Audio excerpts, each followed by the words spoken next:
Welcome to the Millennial Diner podcast. It's Jeff. I'm here with Phil, as usual. And today, all right, this is amazing. We have Marcy here. Say hi, Marcy. Hi. Marcy, I'm so excited for you to join us. Flo is here, ready to take our order, so I'm just going to jump right in. I'm going to do a black today. That's a BLAT, except it's a tempeh bacon, of course. Lettuce, avocado, tomato. I'm going to add some mustard to that. Avocado is very important. I'm feeling a very California day, you know. I think I'm also going to do a side of onion rings and a strawberry oat milk shake. There's oat milk again with the strawberry oat milk. Yeah. Oat milk shake, yeah. Delicious, frothy, and a black coffee. Don't need to put oat milk in the coffee today. Do you need like certain type of oil for the onion rings?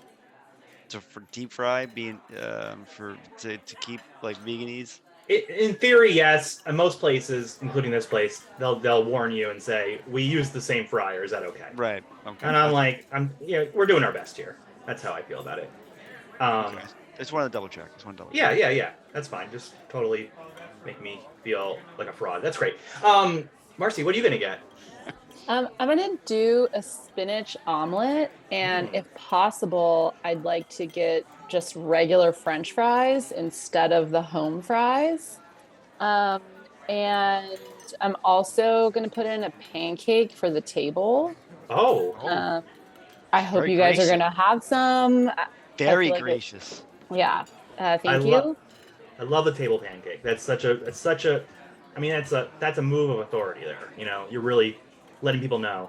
Right. And you take care of people. You take care of people, and also you're taking care of yourself, because you never really want or need more than a few bites of a pancake. But well, there I disagree. I think it's hard to not finish the pancake. I don't know. What? Like if you have a whole 3-stack diner style, this big pancakes. Yeah. Dinner plate size pancake. Yeah. You could eat the whole stack. Well, maybe not 3. I guess if it was one pancake, just one. Definitely. Okay. Yeah, that's a lot. That's a lot of pancake. It's a lot. That's a lot. My son would eat all 3, but he's 15, so that's what's going to happen. That's what happens. Yeah. Phil, Marcy's gracious enough to give us a pancake. Has this inspired you to really I'm still gonna get rye toast with some butter and a black coffee, but you know what, I might look over at that pancake and let's see where we are at the end of the show. Wow, that's the closest we ever gotten to you eating something other than toast, butter, and coffee. Well, if it's not broken, why fix it, right? Well, I'm glad you said that, Phil. If it's not broken, why fix it? I was thinking a lot about bands and artists, and it's really interesting how many side projects people have. I always wonder about that, because I'm always like, okay, you're in Radiohead, but now you're going to go off and do Smile. But what I really want is another Radiohead album. Why? I don't know. What's your guys' take on that? Do you think it's... they always say, I have songs, but they're not for this band. I want to go do them on my own. Is it an ego thing? Is it... Because to me, you are the DNA of the band, so isn't anything you write, could that be made for that band? I kind of like side projects, I guess, but I'm more situational because, big Alkaline Trio fan. So I love seeing Skiba's side projects. I like seeing Dan's side projects because I feel like that's a chance for them to, in that band, they can stand on their own and be kind of the centerpiece there. A side project is the chance to explore a different side of you that you might not necessarily get to do in your normal band, right? Does that make sense? I think so. Yeah. I'm pro side project, because I think there's even if someone is the DNA of the band, there's still an alchemy and a particular flavor that's going to come with whoever you're interacting with to create the music.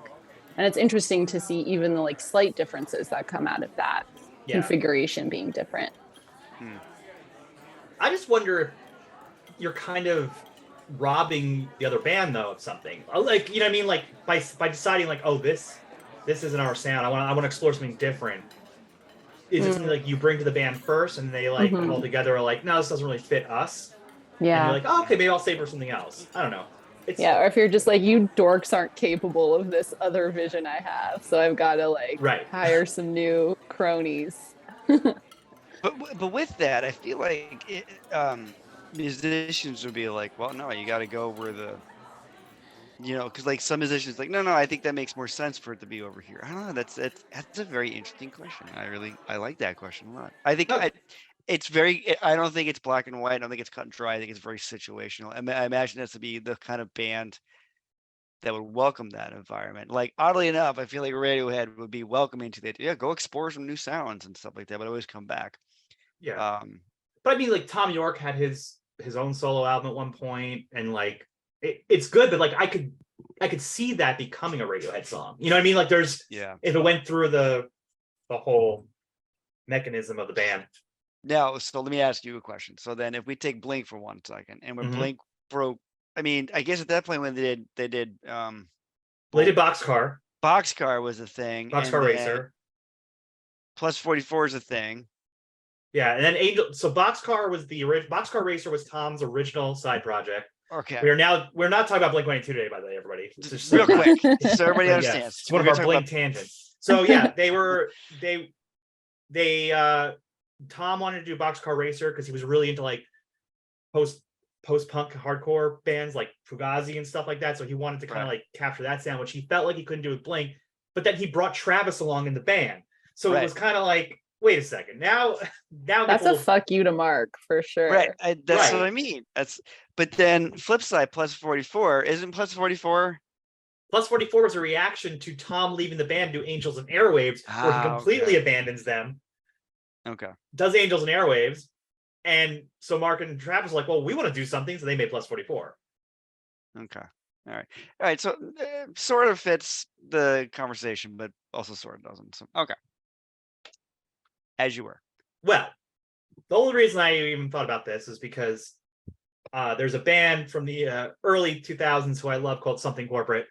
They only have 2 albums, but their singer and songwriter has many albums and different projects post Something Corporate.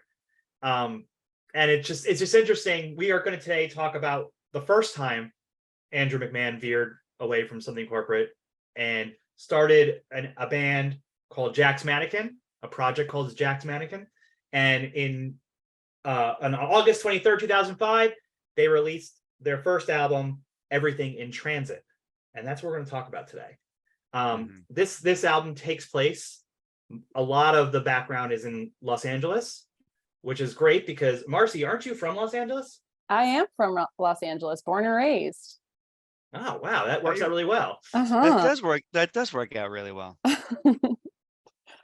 Marcy, we know you love this album, but like, tell us a little bit about your, like, I don't know, what brought you here to this album? What was your kind of like your musical education and kind of what formed your tastes as you were growing up? Yeah, I think my musical education happened. To me, it feels like a little bit late because growing up, my dad exclusively listened to the Grateful Dead. And so I heard, like, besides what was on the radio, almost no music in my house besides the Grateful Dead. And I have friends who like tell stories of like, oh, my parents love music and they would put on like classic rock albums every night. And we only listened to the Grateful Dead. That's amazing. The one exception was I remember being like 9 and my dad telling me there was a cool new band called Nirvana and like putting the cassette in the car. And I was so relieved to hear something besides the Grateful Dead. I thought it was the best thing I'd ever heard. I'm not familiar with this Grateful Dead band. Do they not sound like Nirvana? No, not quite. A slightly different sound. Grateful Dead fans are a special breed, it feels like, and I'm sure that's part of it. Like, I feel like they don't listen to anything but Grateful Dead. No, they really don't. And I think they're the first band fans of a band that did the traveling. Like, right, it became a thing with a lot of bands. Like, I know that I had friends in high school that would travel with Fish, they'd go off and what is it about like that genre of music? We're just gonna travel around and follow and watch them 17 times. But Well, they're jam bands, so every song, every time they play is different, Phil. Well, That's why you got to listen to every recording and not Jeff- just like people are very passionate about this, and I I don't actually mean that people who listen to Grateful Dead only listen to Grateful Dead, but like they're diehards, and that's it's Mhm. you rarely find someone who like throws a Grateful Dead Yes. song on a mix. No, it's Right, either yeah. all Grateful Dead or Yeah, you don't dabble in Grateful Right. Dead. Have you guys ever been to a Fish show, by the way? No, No, I I haven't. have Okay, not. so I have have not. I have two. I went to a Fish show this year. A friend invited me. Like I had not been before. Just wanted to have the experience. And I have three things that I learned. One, I didn't know that part of that culture is getting high by sucking nitrous out of balloons. And like in front of the Hollywood Bowl, there's just people selling like bouquets of balloons, but they're full of drugs. I didn't try it, but that was one new thing I learned. Wow. Yeah, that was pretty cool. Okay. Two. What's two? Like, what's two? Two, they perform one song, these old dudes jumping on tiny trampolines. Like it was awesome. They're fully jamming on their guitars, like jumping up and down on tiny trampolines. And three is my favorite thing I learned about Fish. There is a petition among their diehard fans to make the guy who does the lights the official fifth member of Fish, because the same way that they're jamming on guitars, he's jamming on the lights. And my friend who was telling me all this, who's a big Fish fan, told me, and he was like telling me this with so much pride in his eyes, that apparently Justin Bieber went to a Fish show and he was like, these lights are insane. So he hired the Fish lights guy to work on his next tour. First show out the gate, Bieber gets up there. The lights are so crazy and intense that he throws up on stage. Wow.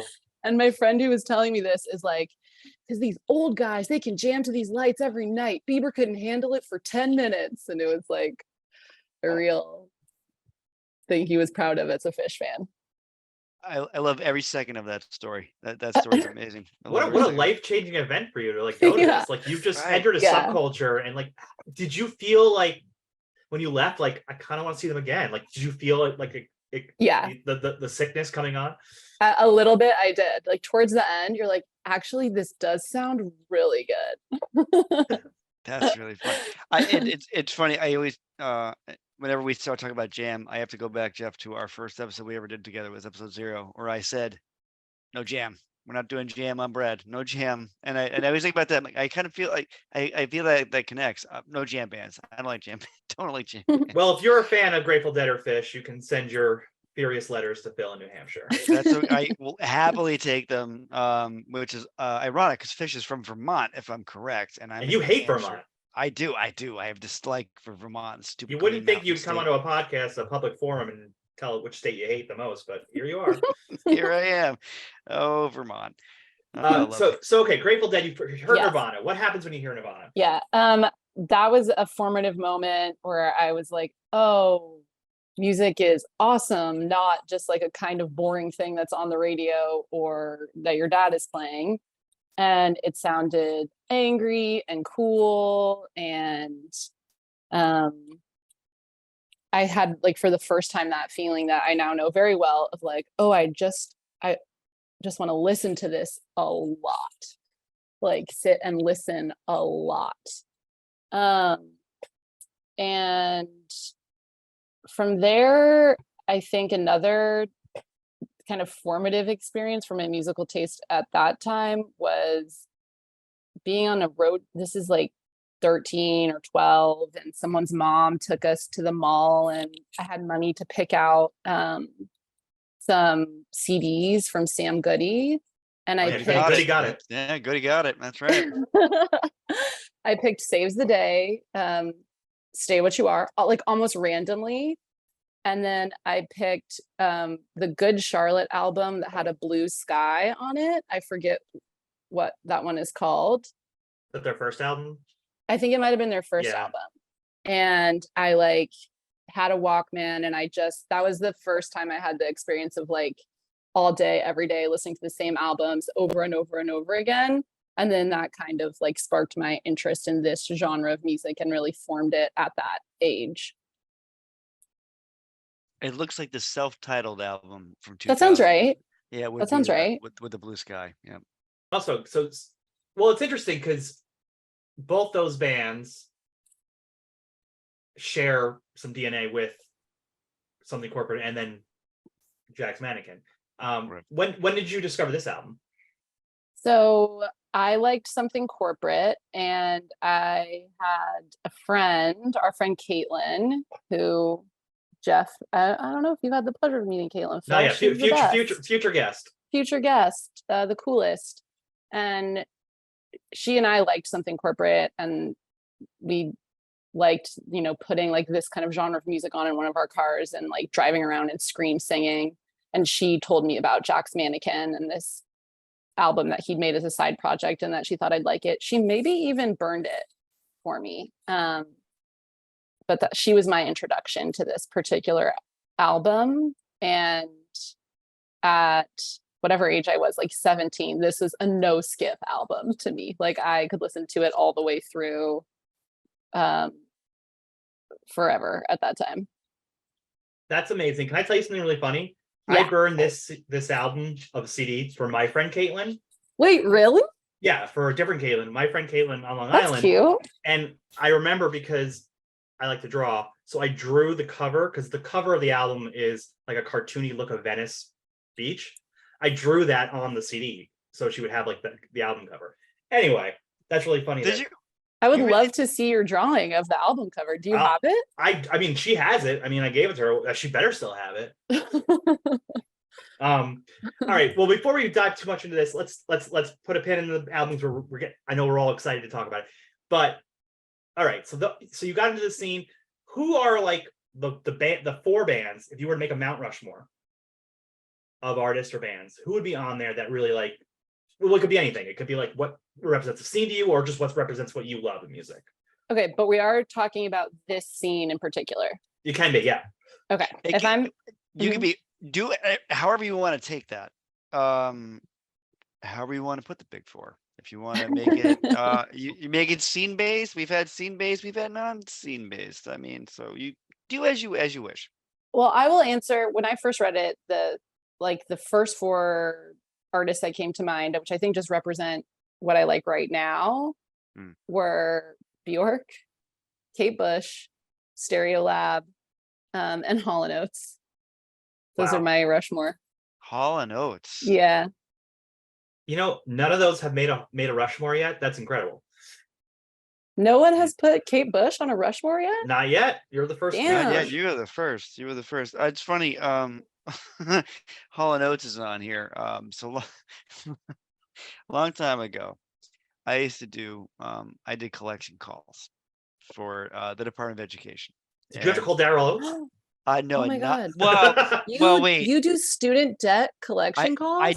I did 15 years ago. I did. Man. Yeah, it Sorry. was not fun. It was not fun. However, one of the fun things. So, collection calls were based on quantity of calls outbound. That was one of the major things. That was one of the metrics they cared about, is how often you called out to anybody else. So I came across that there is a automated phone number you can call for Hall & Oates. It's called Call & Oates, and it is an 800 number, and you would call, and then they're like, what song do you want? Press 1 for this and press 1 for that. So if I was like, you know what, I'm done trying to contact people about their past due student loans, I would just call Hall & Oates and listen to a song. But I knew the threshold was 5 minutes. At 5 minutes, every call you make is automatically reviewed by the review team at the business. Luckily, I knew most of their songs are not 5 minutes long, so I'd get to listen to the entire song and then hang up and then go back to work calling other people. And every now and again, I would do Hall & Oates again. So anytime I see Hall & Oates, the first thing I think of, and it has a special place in my heart.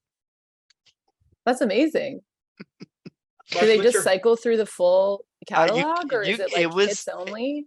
It was mostly hits, but it was yeah. You could at least call at 20 times and still get something different. It was pretty fun. Pretty fun. I Still assume go. Man Eater still on there? Is on there? Yeah, Yeah, no that's up question. All there. right, all Yeah. right. And it's last I knew, it's still a thing. Which makes me very happy that thing that exists. Are there any Hall & Oates songs that if you called and you heard it, you just like instantly hang up and lose the No, because credit? I'd rather listen to the music than have to call someone else. That was more. I'd rather just do that. Yeah. Collection's not fun. Not a Wow. fun time. Not a fun time. But people Um, got to you got to work, right? Sometimes you got to work. Yeah. exactly. Yeah. Yeah. I'm just gotta do it. It's You capitalism. you got to you capitalism. I mean, it's just like when you're having issues in one band, you got to pivot and go make another band and start working on music there. Oh, nicely done. Thank you. Good, I good appreciate it. connection. Thank you like that. It's funny how I was a something corporate fan, and that is how I got introduced to Andrew. And his what always struck me with something corporate, and I was very happy when I finally got on to, because I came to Jack's Mannequin way late, way after the fact. And what I love about something corporate transferred over, which was the piano. Hmm. The fact that we had kind of like Yeah. this punk band with a piano. It's funny because at the same point you also have like Yellow Car was around and they have a fiddle, and it was like, so like punk is kind of expanding in its sound, and I love the fact that we had a piano in something corporate. I was very excited that transferred over to Jack's Mannequin. Yeah, I It, mean, it's interesting. Something corporate, just for context. They were a drive-through records band first, right? So they had that MCA deal. They had Leaving Through the Window came out in 2002 was their first full length, and then 2003 their second full length North came out. So right. right away from the years, you're seeing a very busy schedule for this band. For this Mhm. they're all very young, and from what I read, at the time I just thought he was just doing a different kind of thing. But like later on, I read some stuff that's saying maybe the relationships had strained the band and whatever. There was Right. band stuff going on that it felt right for him to kind of step aside and just try this other thing out. So something corporate kind of ended from here. But don't worry, they are coming back in October to When We Were Young Fest. I actually missed out on getting tickets to the sideshow tonight, which I'm very bummed about, but that's okay. It always works out somehow. Stay tuned if that works out for me. So he records this album, Jack's Mannequin. Before the day he finishes recording, he finds out he has leukemia. Mm. So suddenly, he basically tells the record label Maverick and is like, I'm not going to do any promotion of this album until I hopefully cure cancer from my body. Right. So that's such an intense story, and it's kind of like it's just tied to this time. I'm like this. I mean, he was pretty young and had to deal with this, and thankfully he was able to beat it, and he went on to be very healthy and have a long career and continue as it continues today. But what a moment in time to finish recording an album and then have to face this. So it's just kind of something in the biography of this album that's something to keep in mind. Which honestly makes sense for the album. And here's why. The album's name is Everything in Transit, which I think is really thematic for the entire album, because I don't think any song has a conclusion. Like I feel like every song there's like nothing's solved at the end of Hmm. it, right? They're not, I guess they're kind of vignettes. They're kind of like just showcasing, because I think most of the songs are about people separating, coming back together, separating again. So like nothing's ever finished, and you don't know where this is going, right? It's just kind of it's intransitory, and I feel like that's kind of, now that you said that, Jeff, that's the kind of mentality, the mindscape that Andrew was in, was doesn't know where this is going to go. This is just everything's in transit. We're moving through things, because I can't even imagine like being like, oh yeah, by the way, we're diagnosing you with leukemia, and you're gonna have to go through chemo and everything that goes with it. I mean, that's gotta be earth shattering to you at the moment, you know? well, it's like, I guess it's like the irony that like everything in transit is the record you just made. And now like literally like that's life. Every life is constantly in transit, right? Like we're constantly changing. And then immediately he finished recording, and now he has to probably go through like the hardest struggle of his life. Like it's, yeah. I think the title of the album has always hit me like as like a really profound title that you can use over and over. Wait, so this is actually changing the like story I had about this album my whole life.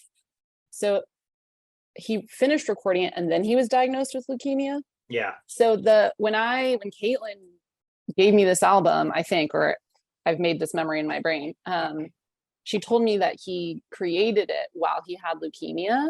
So I've always like listened to it and understood it. Like I've imagined him like, and so many of the songs like fit this narrative to me now of him like alone in a apartment, like trying to find connection while going through this very lonely experience and like having experiences with people, but there's this like thread of his like isolation and loneliness and his sickness. So it's kind of blowing my mind that this was actually like already complete when he found that out. I mean, that experience could still be true, right? But it's not because of leukemia.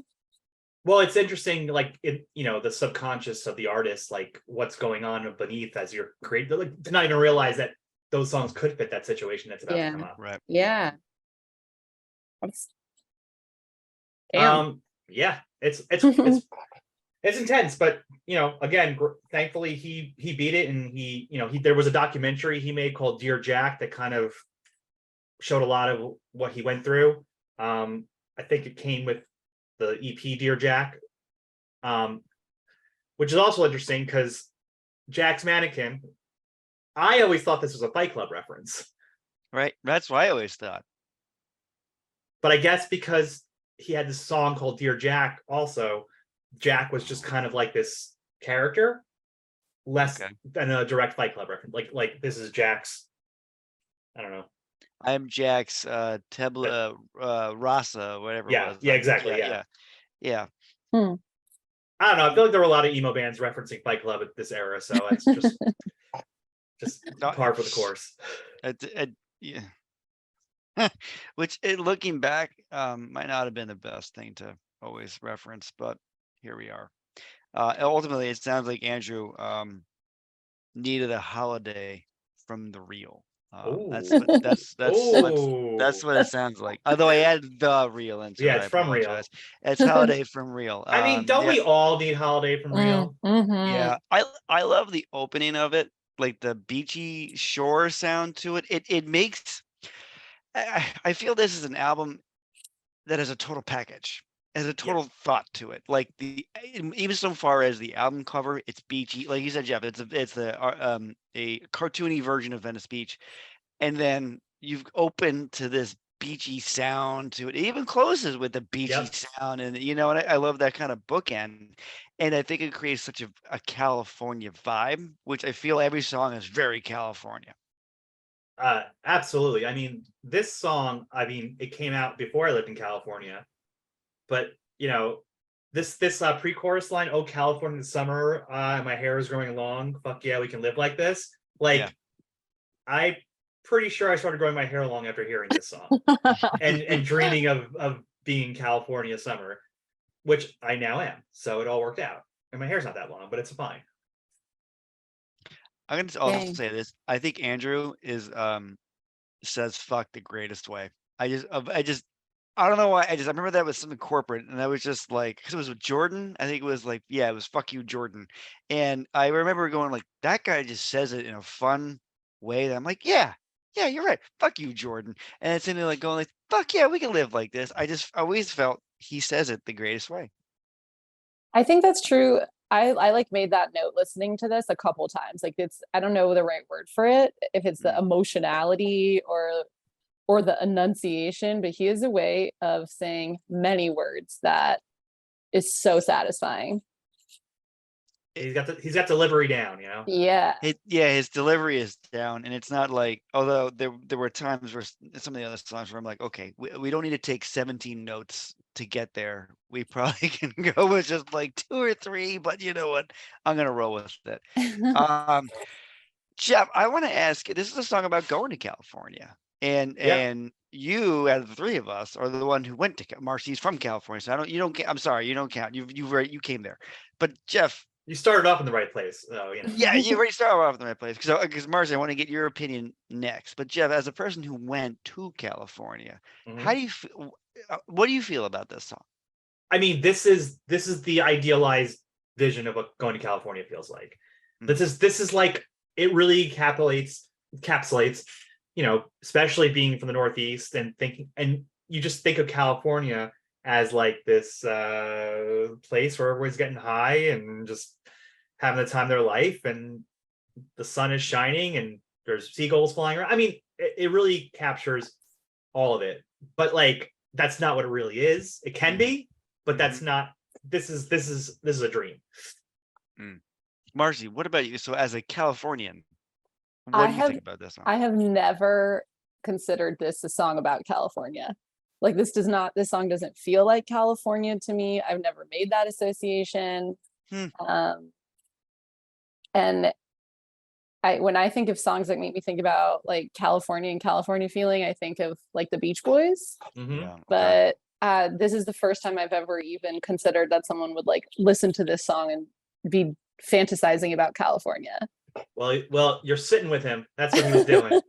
Well, because I that's the way Jeff, I took it the same way. It's because like it just seems sort of sort of idolizing California, Yeah. but also very aware of the rust that's also on California. Because like one of the lines like, yeah, but the rents are high and LA is easy. So like, yeah, it's very expensive to live here, but it seems kind of easy going at to a point. But like, so I feel like it's kind of showing both sides of California. And even then, it's not California. We're talking about Los Angeles because they're talking about Venice and all that.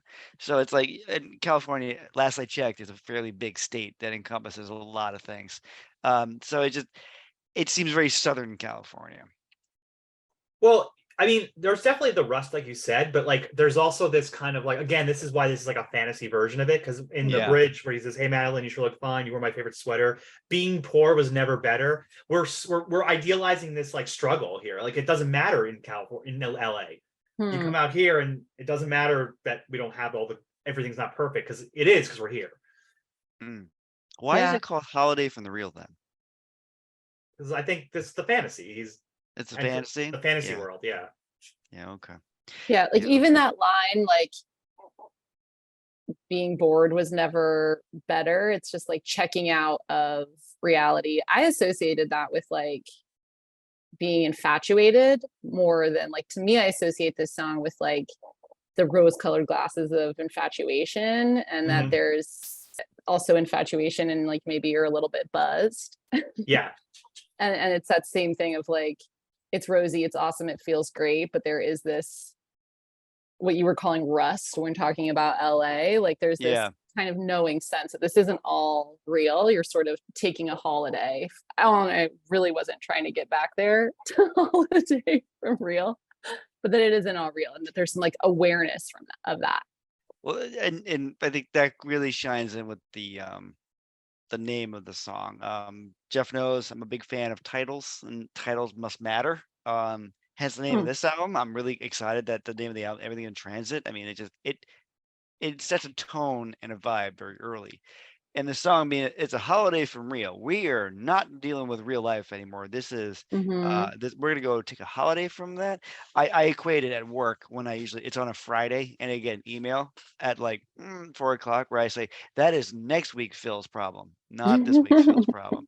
I'm taking a holiday from that. But that's totally what it is. You're going into this fantastical version, very rose colored, very shining a nice golden light on Los Angeles, but acknowledging that somewhere there might be some stuff in there that maybe not so great. Well, yeah. I mean, if you look at like the second verse where he's kind of like spilling out the door, he's got to put his glasses on so no one sees me. I always like that because like you feel like you're invisible when you put your sunglasses on, but really he's probably hiding how his eyes look from the fun he's been having. and he's living on the floor, and it goes into that pre-chorus where he says, "Oh, it's a picture of perfection." And the postcard's going to read, "Fuck yeah, we can live like this. We can live like this." That to me is like that's him like just zeroing in on both. It could be the infatuation with somebody. It could be the fantasy of being here. It's all this. It's like the best version of all this. Like, yeah. But I think again that like the idea of something being a holiday, you know that you're taking time off. Like, you know, it's not the actual experience. And I think it's across the album is that what I was calling before, that like thread of loneliness or that thread of isolation, you know, an awareness that that there's some like darkness here. Yeah. Well, he even says it at the end of the song. I mean, I don't actually I don't even know if the main character in this is even a man. Because there was some point here where I was like, huh, what's the girl to do with friends like this? I'm like, I don't even think the main character in the song is actually a man. But they're saying that when it's all over, I'll come back for another. So they're gonna come back to this fantasy world, which is fine. It's nice to visit. You do a holiday. You know, the other thing Marcy said earlier is like you think of like the Beach Boys sing songs about California, but like it's interesting because I feel like I don't listen to a ton of Beach Boys, but like this album feels very much like he did, and this is like his kind of like he was listening to it or something, because there are moments. So there's later on we'll actually have a song where he names the Beach Boys, and now you think about like, oh, this does have a Beach Boys vibe to it.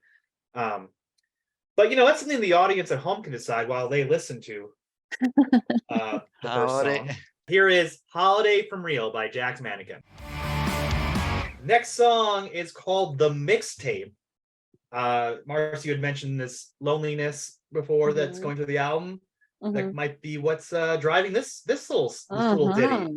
The mixtape, much like the Facebook, we take off for Facebook. This is the most something corporate song on the album. I think it's one of the most something corporate. We can argue later. We'll argue later. And I think mostly it's because of the drum work, where it is. I love this alternating drum where it's it's slower, then it's faster, and it's slower again. It's like it kind of induces, kind of in a great way, this like feeling of panic, which usually is not a good thing, but that's what I felt when I listened to this. A lot of like, oh, we got a lot of panic, a lot of this, a lot of that.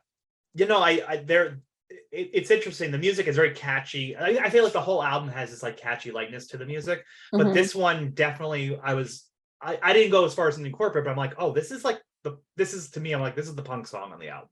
This is the one that kind of most fits into that world. That's probably everything else is a little more power pop, but this is pop punk, right? Straight up. And I just love the idea of making a mixtape for someone. But I feel it very interesting. It kind of confuses me sometimes. I'm not gonna lie, because I feel like the song, everything he talks about is like he has to explain it to someone, because like nothing, like this album, this mixtape he's making doesn't matter unless this one person hears it. You know what I mean?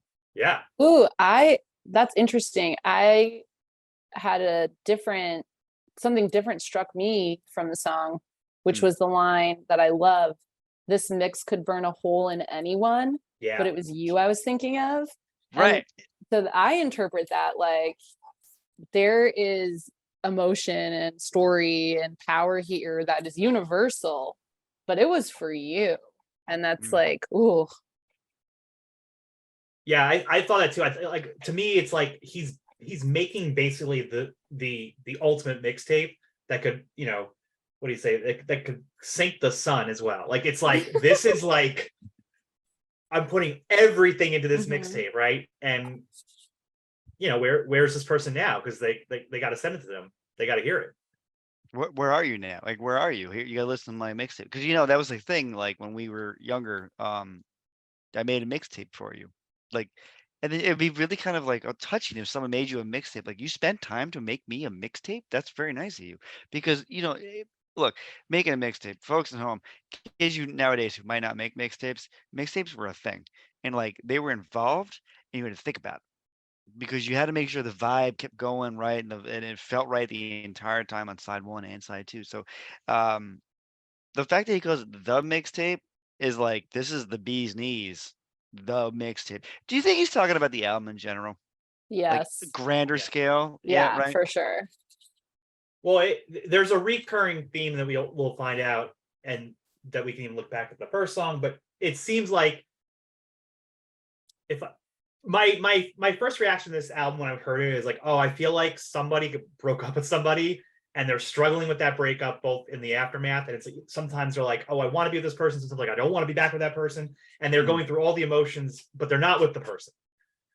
And this one, it's like I'm trying to get them back, and the way to get them back is for them to hear this mixtape.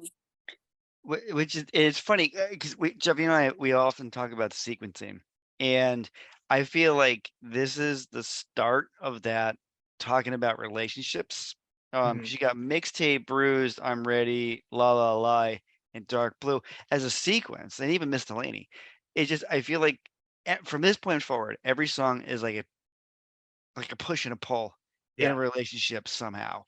And either like you said, it's so great. Like, so this is the song where like I want them back, but like later songs are like I don't want them back, or other songs are like, well, maybe I don't, maybe like they're uncertain and they don't know where to go with that. Yeah. So Instead of sending you a mixtape, I'm going to send rain to you. yeah, guys, here's a rain cloud is coming your Yeah. way. I mean, versus just a mixtape. It's just I love that we've all agreed with that. That the idea, like, I feel like the whole album is the mixtape he's talking about. It's very like higher level thinking with this, which I feel fits with Andrew. Well, it's interesting on sequencing. Why wasn't this the first song? Because I the was just thinking about outro, that. Yeah. that outro where it says he gets really like get very emotional. He's like, and this mixtape for her, it's like I wrote every note with my own fingers. Like, here you go. Like, he literally wrote the rest of these songs with his own fingers. Oh, this song as well. But like, it's interesting that this isn't the first song. Yeah. So now I'm trying to wonder why this is not the first song. I was asking myself the same question, and I almost feel like Holiday from Real is like our location shot. Yeah. Like it sets us up in California. It gives us this mood that's both sunny but kind of dusty, kind of dirty. And then we move into the like story. So it's exterior. Yeah. Exterior, Venice, California. Venice, California. Yeah. Beach, and we see this. I love that I can have these conversations with people who work in like the film industry, where I'll be like, yeah, exterior smash cut into a couple of people on the beach. No, I think that makes total sense. The way you explain that to me makes total sense. That it's the setup. We're setting up the locale, the location where all these stories are going to happen. But mixtape is where we start the stories. Well, it gets real mixtape, because I think the other part of the setup of the scene, that where we are, he's also setting us up the delusion of what he's trying to, like, almost like Holly from Real is what he wants this album to be about. He's like, I don't want to deal with any of the pain. I want to just get high and have fun and have my holiday from Real. But we learn very quickly you can't stay in that state. Like, reality hits pretty quick, and immediately he's got a few minutes alone, and what's this character doing? They're making a mixtape. Yeah. I was seeing it like you establishing shot, and then it like amplifies the loneliness that I think I said this before. I always picture him like alone in an apartment when I listen to this album. And this one is the start of that. Like, this is morning, it's someone like hunched over a computer, or I'm too young to know what technology you use to make a mixtape, so I'm not sure. Hunched over a tape deck. We're gonna start with some of us made mixtapes on CDs. Well, yeah. Well, my literal first mixtape would have been, as the name implies, a tape, which I would have grabbed from stuff from the record on the radio, and you grab it, you go, we record it, and you put it on. So yes, it was start off with the tape, actual tape. I did make a couple of burned CDs though in a mixtape fashion. In a mixtape fashion. Well, yeah, like inspired by the same principles of a mix, or like you used a tape deck No, it's You Spotify. held a tape deck in your hand while burning a CD on your computer. Oh, sadly, I might have actually done that. No, I've been like, damn this digital age that we're becoming into, versus physical stuff. But no, I Phil, did you ever make a mixtape where you put secret messages in the tape as well? uh no, I don't I don't think I did. Okay. Should I have you? Should I No, I have? haven't. I just thought of it now. Like that, you know what I mean? Like if you're trying to like persuade someone of like, vote for me, whatever. You just get a mixtape and like, I'm gonna vote for Jeff for No, that would be president. no, I don't think I would do that. I You mean, would I'd do vote. that as a campaign, Jeff? I mean, Yeah. I would vote. That I wasn't would a vote for love. you. That wasn't for love. That No, was you were envisioning for campaigning. for campaigning. Yeah. That feels very just Josie and the Pussycats, and I don't think I'm here for that. Well, I'm Where- always here for that. No, well, I mean, the movie, yes, but not the subliminal messages behind the seat on all the music. I don't think I'm. No, I don't think. Don't I'm- besmirch Josie and the Pussycats in front of me. This song I think is awesome and should be heard. Do you agree? I would agree. I would agree. right. This is a song we should play. All right, ladies and gentlemen, the mixed tape by Jack's Mannequin. All right, and we're back. Jeff. Yes. I got to admit, hearing that song again, and talking about my personal life, about having to create mixtapes, I feel a bit bruised. Honestly. Well, luck would have it. This next song will make you either feel more bruised or better, but hopefully better. But it's called Bruised. It's called Bruised. It is called Bruised. Can he say the word bruised Bruce. any more times in this song? I mean, it's I know it's not, but it feels like every other word is bruised. I got you, brother. You're bruised. I get you. Yeah, but anytime after hearing this album, I got a bruise, I'd be like, say it like that. Bruised. Bruce. Yeah. I love how this song builds and builds and builds and builds. I feel Mhm. like it kind of crescendos a bit. Also, he references Chucks, and I'm here for that. I lace my chucks. I walk. Yes. Yeah. I also think about this. I actually think about this song a lot in my life. Whenever I'm like on an airplane and my shoelaces are untied and I'm tying them on the airplane, or maybe I put slippers on. I don't know what I did. I like to be comfortable on airplanes. I think about I lace my chucks. Yeah, this is just all up I there. walked down the aisle. Yeah, Yeah. I have a question about this song. Yes. Are they on the plane together? I go back and forth on this. I have one argument why they're on the plane together, but I want to hear your thoughts. Go ahead.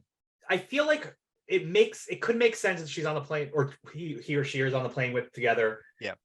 But the way that she's counting the minutes, to me, that's like the minutes since he's left. Like that's the clock has started that they're no longer together. And for him, it doesn't really start until he gets off the plane.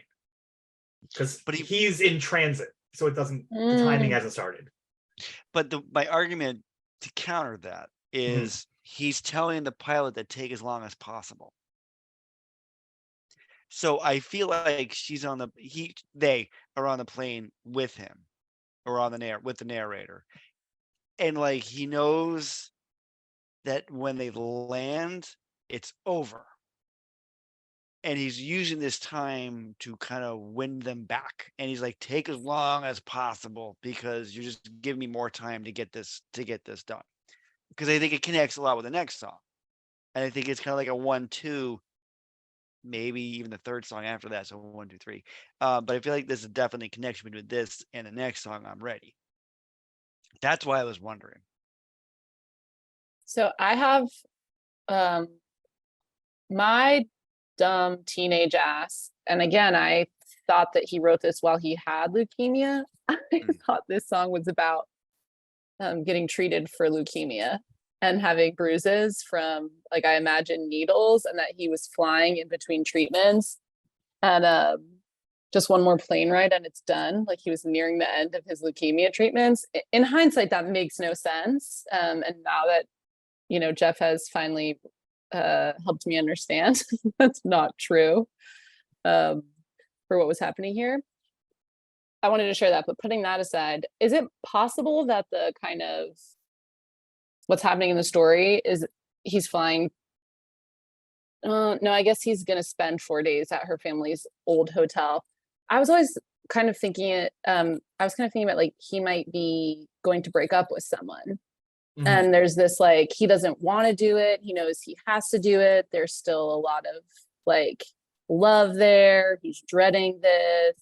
He kind of wants to see her and get it over with, but also like wants to exist in this in between place where he doesn't have to do this thing he knows he has to do.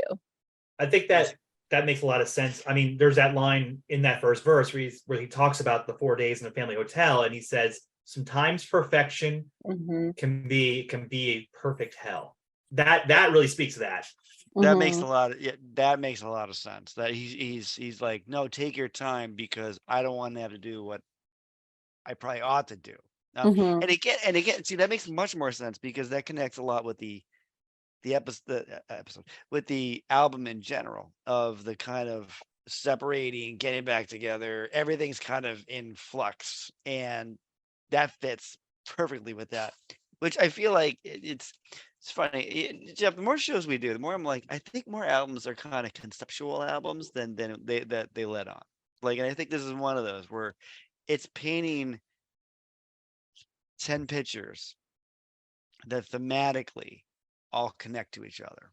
Yeah.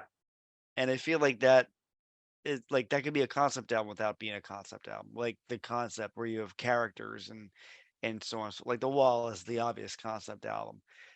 There's a character that runs throughout. There's a string that the whole thing. So I feel this is a thematic concept album of young people coming into their own in their early 20s and they don't know what to do. I don't know. Well, it's going back to what we talked about at the top of this being at first a side project and then actually just really launching him in another direction of his career. Like maybe that's what it is. Maybe this idea of like, I want to do this thing that's all about this theme. And that is why it made more sense to do it outside the other band.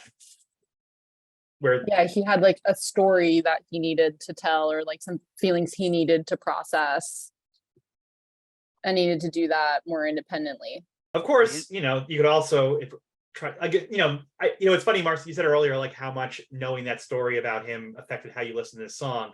It's almost like if we could all go back and just listen to this song without any information about it, what that takes away. Because like now that I'm thinking that, I'm like, is this song even about breaking up with a girl? Or I mean, maybe it's a metaphor for breaking up with the band, like That's interesting.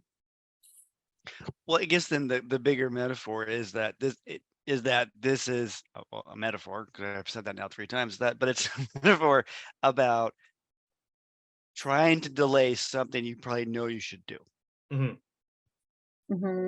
Because that's finality.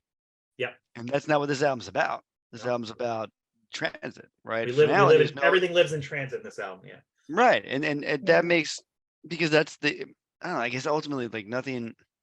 That's what I was saying earlier. Nothing feels settled. Everything feels it's in transit. Everything's in flux. It's changing. It's not. There's nothing solidified here, because there's like a push pull with it. And this is a great song to showcase that, where you're like, take your time, Mr. Pilot. I don't necessarily want to get where I'm getting anytime soon because then I have to do something I don't want to do. I think this might be my favorite song on the album. Oh, well, Marcia, do you think we should play it? Jeff, I think we should. Excellent. Here is Jack Mannequin's Bruised. Jack Mannequins. What did I say? Jack. You said Jack Mannequins? Jack's Mannequins. Jack's Mannequin. Here is Jack Skellington's Bruised. I mean, here is Jack's Mannequin. Jack's Mannequin. What is his name? Jack's Mannequin. Yeah. Now I'm bruised. Bill, you ready?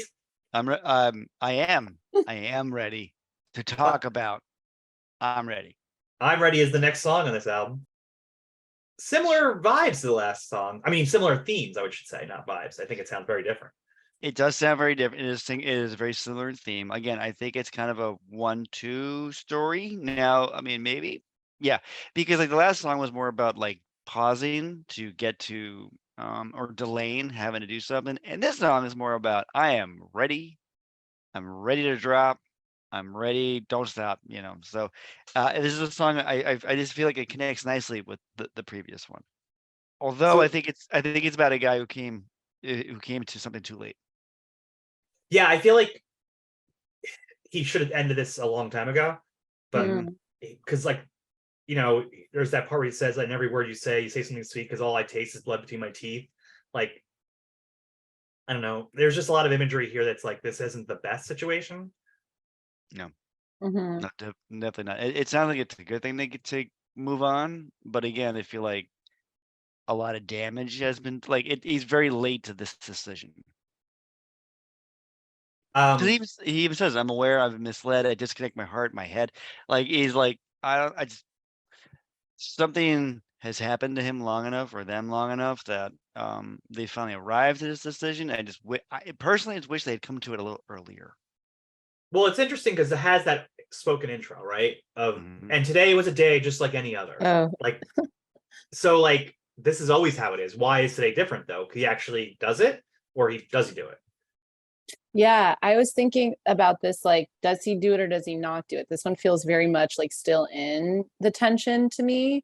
And there's the juxtaposition of the I'm ready, so don't stop. And then two lines later, I'm ready, so don't call.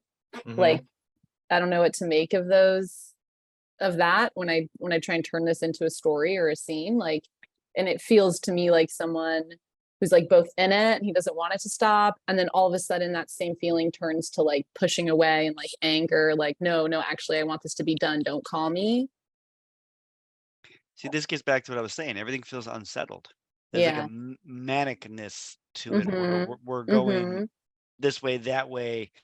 Um, Which is why I think it's fun and I love talking about sequencing because I feel like it makes so much sense to follow Bruised, and I think it makes a lot of sense to precede La La Lie Mm-hmm. and Dark Blue.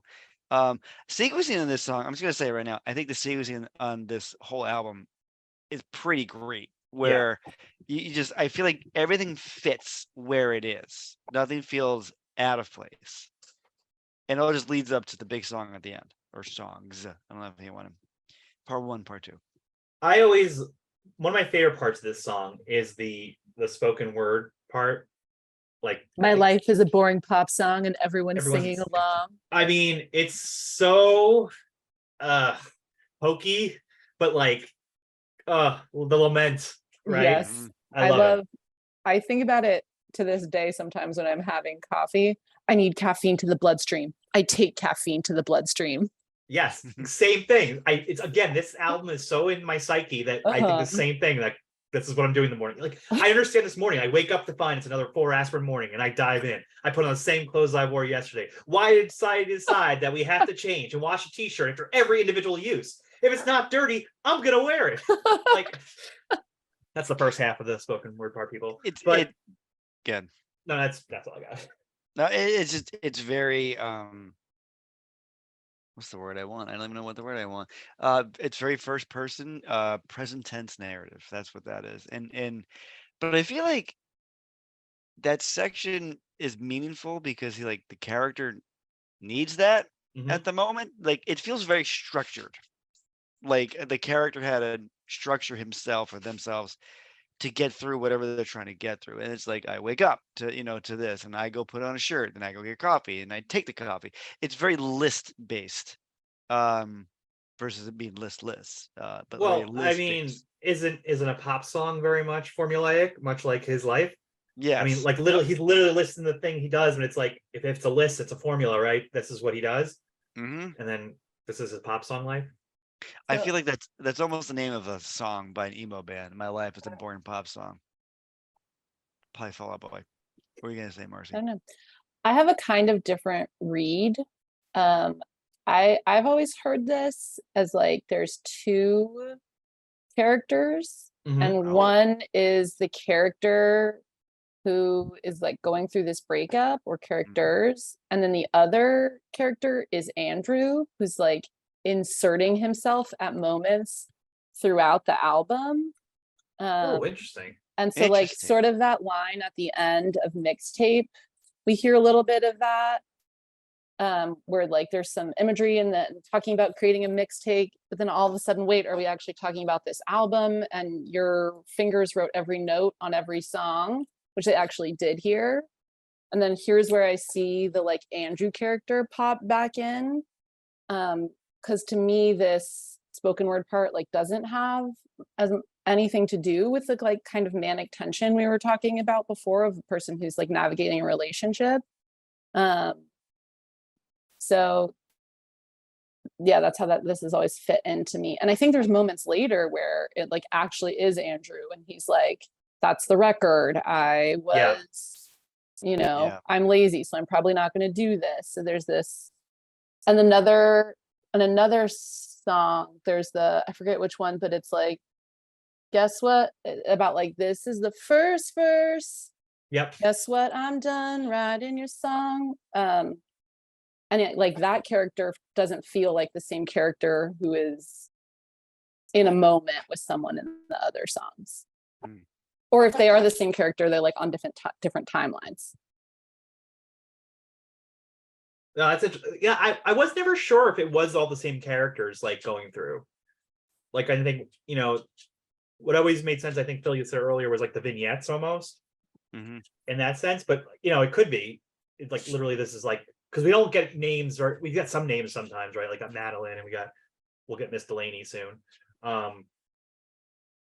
It's funny when you also said there's two different multiple characters in the song. Then I started thinking, that made me think, oh, is the spoken part the character who's about to get broken up with and doesn't even realize it's coming, and the other part of the song is, that's interesting. That is interesting. The person going through the struggle of trying to decide to end it. And this is the person they're actually breaking up with, is the person doing the speaking parts. Yeah. Now I'm wondering, because like I know there's other speaking parts later on that I'm like, is that the character returning? I don't know. It's what's the name of that? Jeff, what's the name of that book? You know what book? The Bible? Nope, not that one. It is Sound of the Fury Rider. Jesus Christ. No, Faulkner. Faulkner, yeah, Faulkner. As I Lay Dying, there it is. I wanted to get to it. Remember in As I Lay Dying, every character has a certain. Of course, I remember As I Lay Dying. Of course you do. I mean, obviously, and it's not. And I remember the Bible, of course. I remember that once or twice. No, with As I Lay Dying, that like all the characters have their own way of speaking. Every chapter has their own way of speaking, and now I'm wondering if I went a deeper dive into this and find nuance of things, I'd learn that certain characters are talking at certain times versus other characters. Yeah. Well, I do like Jeff's read that they're vignettes, but then I also am attached to my read that then Andrew, in the timeline of creating the album's voice, is also inserted throughout, both in like the really straightforward way, but in moments like this too. I mean, I love that. I mean, that feels like this meta thing, which I feel like he's clever enough to pull that off. Yeah.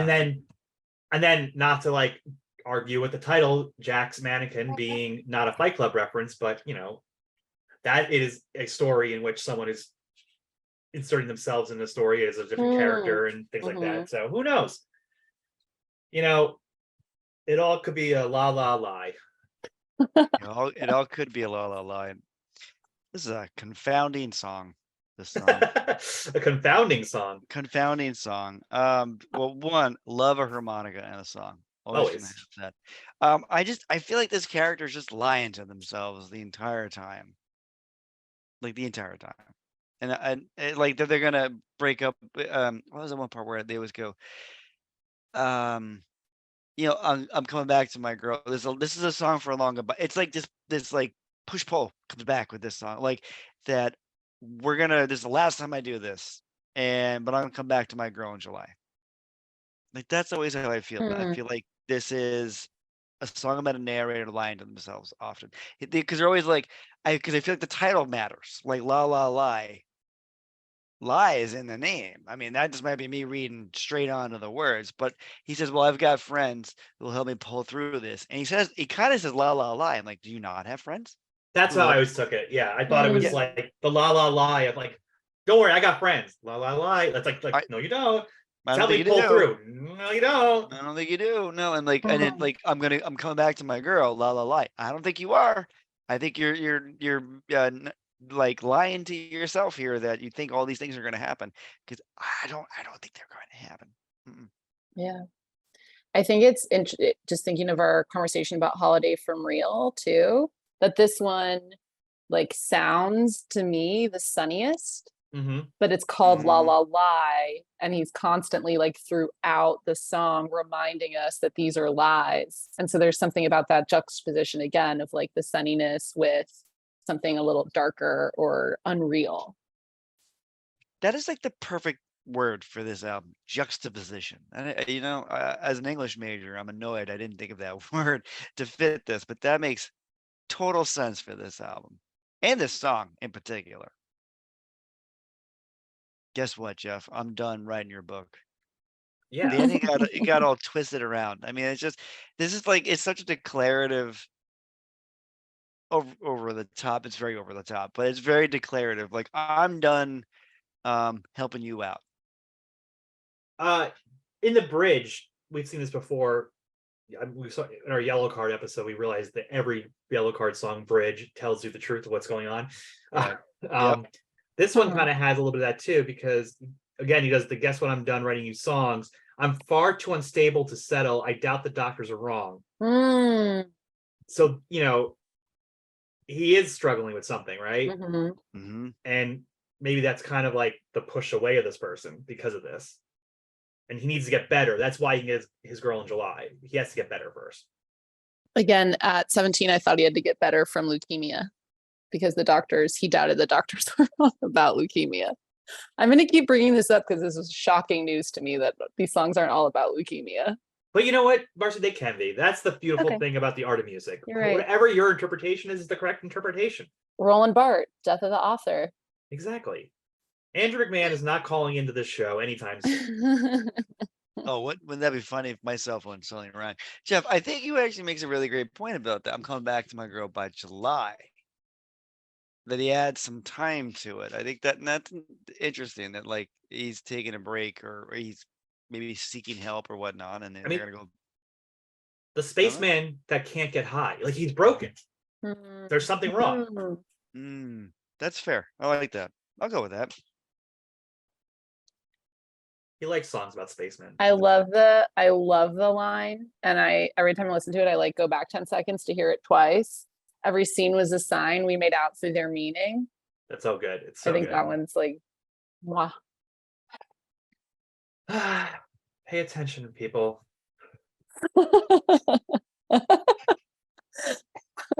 The signs are all there, people. Pay attention. Yeah. You want your life to be bright blue or dark blue, Oh. Yeah, that's look. It's a good transition. I like no, that. Yeah, it's really good. I'm gonna see myself out because I'm feeling dark blue now. If you're feeling dark blue, there you go. You got it. This is it's a big. Did you know this was the last song written for the album? Yeah, it's like this is the one you wrote at the very end, like, which by the way has by far the most listens on Spotify. This is the hit. This is the hit. Yeah, this is the hit. This is the hit. This is the hit, and he said that it's to him it summed up the album. Whoa! I was like, okay, all right, I get behind that. Well, if you look at it, it's this. I think it fits what he's saying that this sums up the album because I don't know. I guess despite it all, I feel like there's a hopefulness to this song, even though called Dark Blue, and you see everything dark blue because he talks. But I feel like there's a part where he's basically explaining that you are not alone. If you ever felt that way, dark blue or off or different, you're not alone. And I always felt there's a hopefulness to this song. It's also a Broadway song. This is like the biggest song on the album, sound wise. I think the big song. I feel like it could be very musical theater with it because like I have you breathing down my neck. Like it's very. I can see that this would be a great song to see on Broadway. Let's go with that. What are you gonna say, Jeff? No, I agree. I mean, I think it's a standout song. I mean, it repeats itself a lot, like the pop song it is, but like Yeah. it works. It just the way he says it, the phrase dark blue. Have you ever been alone in a crowded room? Like it just, I think it's an earworm. It's also just, I don't know. I think it's a really great pop song. Where It's another one of the songs where he repeats the phrase a lot. Dark blue is said often, and which is fine. And I think this song, it works a little against it because I'm like, I got you, guy. Yeah. Dark blue. I know what you're talking about now. I mean, but great pop tune. I find this one a little hard to listen to be interesting. honest. Yeah. really? I think it's because of the amount of dark blues. But there's a lot of dark blue in that sky. As he brings it up a lot. Yeah, like sometimes in re-listening to this album to prepare for this conversation, this was the one I skipped the most, which surprised me. I loved it. And when I told my sister I was doing this podcast and asked her if she remembered this album, she started singing this one, like this is the track. But yeah, it didn't hold up for me. Interesting. I will say this. Interesting. Yeah. Phil, I was gonna say this is I actually think this could have been a Something Corporate song. See, it could be a Something Corporate song. It's big enough for that. The piano's alive in it. It definitely would fit as a Something Corporate song. Because I love Something Corporate, and I think they've got this wonderful piano pop punk thing going, and I feel this song is a very grand version of what Something Corporate could have done. You know, like, but they brought it up another level to it. It's a very big song but yet very somber at the same time. I don't know. I think it's a song about I get conflicted with because I feel like there's a positive message to it, but I also feel there's a very negative message to it about the dark blue, and like there's a lot of, I don't, till there's I said the world could be burning until there's nothing but dark blue. Just in case you missed it, just dark blue. Like, you know, so I feel like that's a dark blue theme, like a darker theme there, but balanced with, I think at the end he talks about you're not alone. If you've seen this, you're not alone. Again, paralleling. Well, I think that's what it is. I think so. Dark blue, I think of the sky at night, like dark blue is coming, night's coming. I think this relationship is ending, and they're trying so hard to not let it end. And then you get into the bridge, and like we were boxing the stars, which the imagery of that, I just love that so much. Yeah, you were swinging from Mars, and like it really feels like they're fighting for this to work, but they know the dark blue, the night sky. The sun is setting on this relationship. I like that interpretation much more than mine. I think that makes far more sense. There's no better interpretations here. No, I feel like that makes all more sense. No, they're whatever the feels are, whatever the vibes are. But no, hearing you say that and in connection to the themes of the album, that makes much more sense. And I'm like, no, that makes sense. I see that. I like that a lot. I think I love it. I love hearing it. Yeah, I think there's something about the last part, the very last set of lyrics. If you've ever been alone, you'll know. Mm-hmm. Feels like it fits thematically with this idea of like when he's alone, that's when he's like, this has to end, or like that's when the dark or bad feelings are coming in. And when he's with people or with her, whoever the other character is, there's an intensity that prevents him or delays him from facing that feeling. And then when you're alone, you know. Yeah. There's no one left to distract you from the truth. Yeah. This song was also performed on One Tree Hill when Jack's Mannequin was on, as well as Mixtape, which may also add why it's such a popular one. He was on the show, I guess, after the treatments and everything. So he had done the videos after the treatments, and then that was a TV appearance where One Tree Hill was having all the emo bands on at one point. All of them were on. Yeah, this. Who else was on One Tree Hill? Look that up later because I don't have the list handy. I was not prepared for that question. I cannot answer that one. I was just ready to talk about the Jax You Mannequin dropped part. the fact that so many emo bands are on One Tree Hill that you couldn't back it up, Jeff. No, I actually, it's I never watched One Tree Hill. I feel like I should though. I feel like Didn't One Tree Hill do the thing where they're like, we're gonna skip ahead like a few years and like they skipped college altogether and they went to like adult world? I don't know, I feel Phil, like, but it sounds like we're gonna have a spin-off podcast where we go through every episode of One Tree Hill. oh, you know what? I don't think I've ever actually watched one of these episodes, but I'm pretty sure I knew that. And I was like, wow, they're gonna jump ahead? Like that's weird. Why jump ahead? You don't want to do college? But I guess Buffy sort of did that too, because Buffy did high school and then did two years of college and then basically got her out of college and then now she started working. Well, she had to because her mom. Anyway, That's right. Yeah, it doesn't Uh, matter. So another podcast where we go through every Buffy yeah, episode. we'll do One Tree Hill first, and then we'll do Buffy afterwards, and it'll make no sense. Anyway, here's something that does make sense for the audience out there. Here is the song "Dark Blue" by Jax Mannequin. And we're back. Next song is Miss Delaney. Let's get into Miss Delaney. Okay. Well, somebody is. Somebody is. I'm sure Erin's doing all right. I mean, right? It's Erin Delaney, right? Is that what you assume her full name I'm is? glad we're going to talk about this because it. First of all, is this song about a real person? I feel like it would be irresponsible for him to dox her name, Erin. I also always thought it was Erin because for some reason, depending where you are in the country, the way you say the name Erin changes, but it is Erin, Arin. Okay. Yeah, Erin. Okay. Yeah. Right.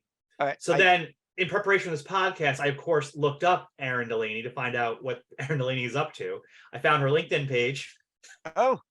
How's Erin doing?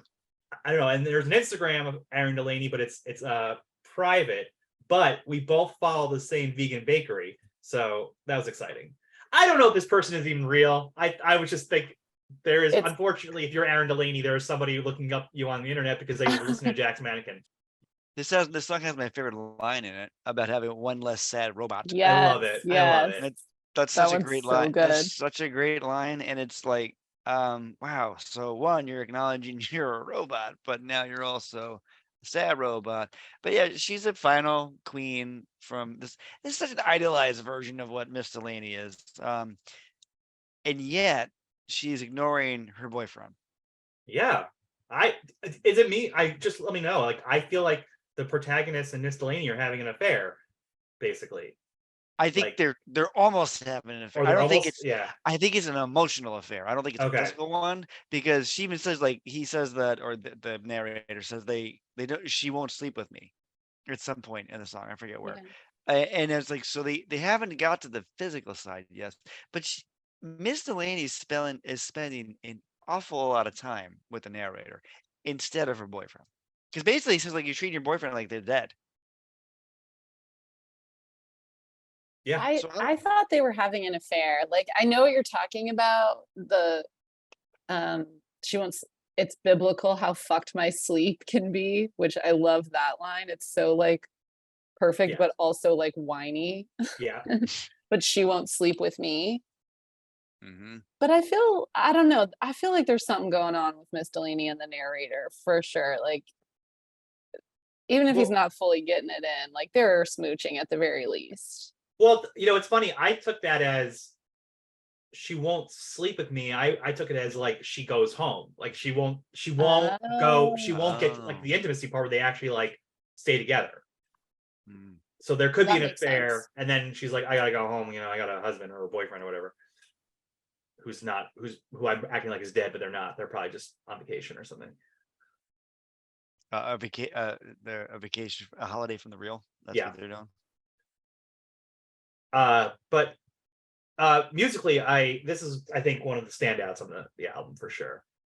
This is also the Beach Boys. Like she likes the Beach Boys more than radio metal, which I assume at this time is talking about new metal, right? So she likes the Beach Boys more than she likes POD or Limp Bizkit. Don't we all? A hot take. I think I'd take the Beach Boys over most of new metal. Some new metal, I'm like, okay, that's not bad. But the Deftones? Deftones. I like Korn. I think Yeah. that's although they don't like being. I don't think they like being called or lumped into that bucket of new metal. But Most people don't. no, it's like it was, but it's funny though. It's the same thing. I'm gonna equate it to the emo world, where like when emo was a name, a thing when it first started coming, nobody wanted to be addressed as an emo band because they said that sounds dumb, But really now they're like embracing it. I think you should embrace the crazy name we come up with. Why we go in new? It's so 90s to make new metal and so 90s. Just saying. But yes, Jeff, you're right. Miscellaneous is a standout song on this album. I don't, I go back and forth. Like, if we are going with the reading that like they are having an affair or they're close to having an affair, like it again, this is another situation where I don't think it's going to go well for the narrator if they did get together. No, I don't. I agree with you. I feel like again, this is an album where, well, one, we don't get a conclusion. Yeah. Right. We don't actually get kind of like a snippet of what's going on in this pair's life. But I don't know. I feel like no, I don't think it's going to do well for either of them, Miss Delaney or the narrator. I am the part that I really like that I also influences me to read this like this is a rebound, and this thread of the like heartbreak or separation that's kind of through the rest of the album is the part that it's not that every day is coming up with the green grass. But the times pass when I think of you whenever I'm at dinner. And so that's that like this moment inserted, and he's like talking about trying to seduce Miss Delaney, and it feels almost like, an Andrew Marvell poem or whatever. But then there's this moment where you can tell he's like kind of thinking about someone else. And he's trying to have this like light flirtation with Miss Delaney, but then there's this other person that I think of you whenever I'm at dinner, who's like still very emotionally present with him.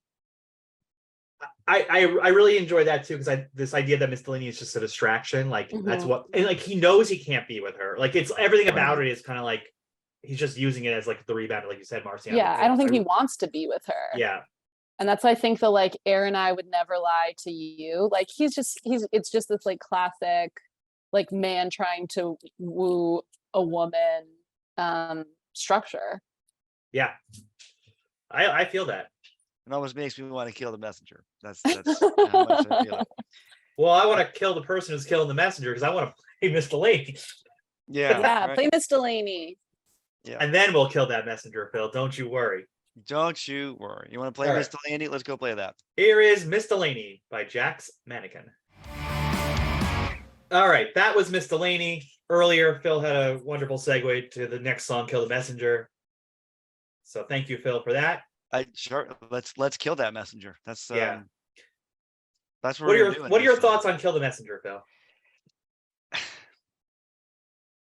Kill the Messenger is like, it's another confounding song because he's like telling them, kill the messenger. Like it's obviously don't, because the joke is on don't kill the messenger, but he's like, no, kill the messenger. It's okay. Like I feel like that's what he's saying the entire time. He's like pushing someone away completely. He's saying like, you're a good girl. You don't basically you don't belong here. I think I'm going to try and annoy you by sending you a little gray rain cloud and just kind of shut over onto you. Like I feel like he's like literally telling them, I am the messenger. Kill me. It's okay. Right? Yeah, I think he's the messenger and he's trying to get out of this situation. But she won't. And so I feel like the entire time he's trying to figure out how to get her mad so that she would actually finally kill the messenger. And that's where the rain cloud comes in. Where they're like, I'm gonna send you, I'm gonna send you a little rain your way. So I'm gonna ruin your day with a little rain cloud, like she's Eeyore or something. And then hopefully then she'll kill the messenger. That's how I take this song. What do you think? Not to be a broken record, but this is another one I definitely thought was about leukemia. Marcy, do you think every song is about leukemia? On this album, yes, and also on every other album I've ever listened to. I thought all music was about leukemia until 2 hours ago when you opened my eyes. That's because the Grateful Dead are well known for their songs about leukemia. And Oh, so Leukemia. they Yeah. just sat in your head. They're the classic leukemia band. that's what they're known for. Those little colorful bears, they all have leukemia. Woo. I honestly have to reread the lyrics and like get my head out of leukemia to have an opinion that's not that. What do you think, Jeff? I think it's again someone trying to end a relationship of some sort, Mhm. and it's not working. So they're, you know, the kill the messenger, like he says, it's I swear it's not me, but like it's is he just wearing a Groucho Mark mask and being like, Mhm. here's a message from your boyfriend, he's breaking up with you, and then he I wants her to kill him. like go Yeah. ahead and kill. It's okay. You can take it out on me. I don't. It's again. It's this push pull thing where it's very vague and you don't have any conclusion. You don't actually know how it's going to end for Yeah. anybody on this. But you're There's that. right. Yeah. Oh, I was gonna say, and there's also that really sweet moment where the I don't know if it's a key change. I don't know enough about music to describe it appropriately, but the feeling of the song changes, and then it's rain that's going to make the flowers bloom. Mm-hmm. And that fits to me in this like breakup narrative that he knows she like there's so many conflicting emotions. He knows she's going to be angry. This is hard for him to do. He doesn't totally want to do it. He's also doing it because he knows it's best for both of them and for her. And he wants to do that with some like love and kindness. I think there's a lot of that here. Well, yeah, yeah, that part makes a lot of sense. But it's taking the rain, which sounds like the doom and gloom, Mm-hmm. but it's actually like, no, this is going to be helpful. This is going to be Right. good for you. Yeah. Yeah, like Yeah. it keeps eyelashes falling and wishes washed away. Like Yeah. there is that. Yeah, there is. This is not a mean spirited song. This is a struggle. This is like this person cares about this other person and doesn't, but and that's why they have to do this. Yeah. Well, and that the rain could be, like you guys said, a positive and a negative, which again kind of backs up the theme of this whole thing in transit, where it's kind of just in transit, but you have a positive going against a negative, paralleling. Yeah. And then there's this line, the and all I need from you could be the thing that leaves us both locked up here forever. There's almost this idea like even if we were to try to make it work, we would be like keeping ourselves in something that's bad for us. Yeah, which again we've seen before in other songs. It's this Yeah, like right. realization of like, oh, this isn't good. Yeah. You know, even though we're trying to keep together, we know it's going to end because there's something rotten here and it's not Yeah. working. Right. Bill, would you say these characters need to be rescued? I was gonna say I think they might enjoy being rescued, but I don't know. I mean, the character in Rescue doesn't seem to want to be rescued. How would you feel about hearing a wistful song called Rescue? A wistful song about I would absolutely love it. You gonna sing me a song now? No, we were just going to talk about one. Oh, let's just talk about that. I think it's very funny that this song opens up with like a numerical thing where it's like 2 to 1. Mm-hmm. And I think right out of the gate, it's getting into that positive, negative, different ways, things working against each other.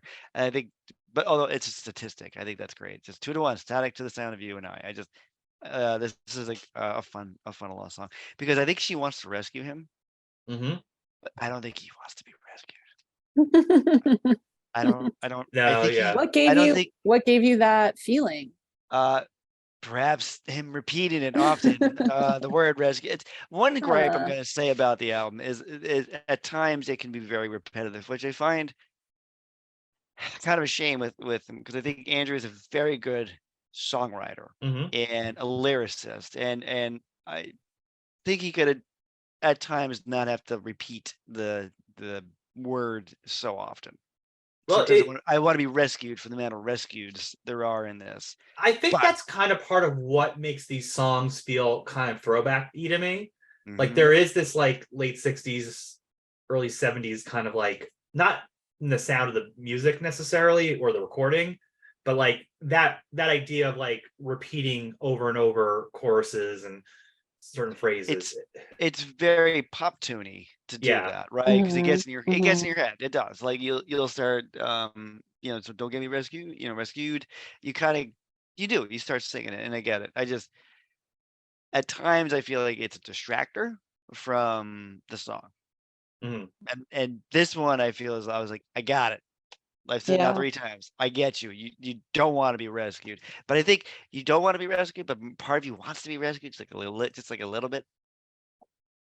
Again, it's Yeah. this push-pull conflict of nothing ever really kind of getting resolved. What do you think, Jeff?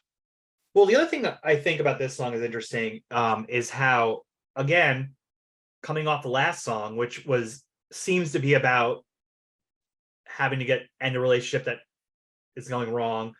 This one seems like the same thing, but just a little more extreme, like where the one person wants to save this person, and this person's like, no, just let me die in the center of this storm. You know, Mhm.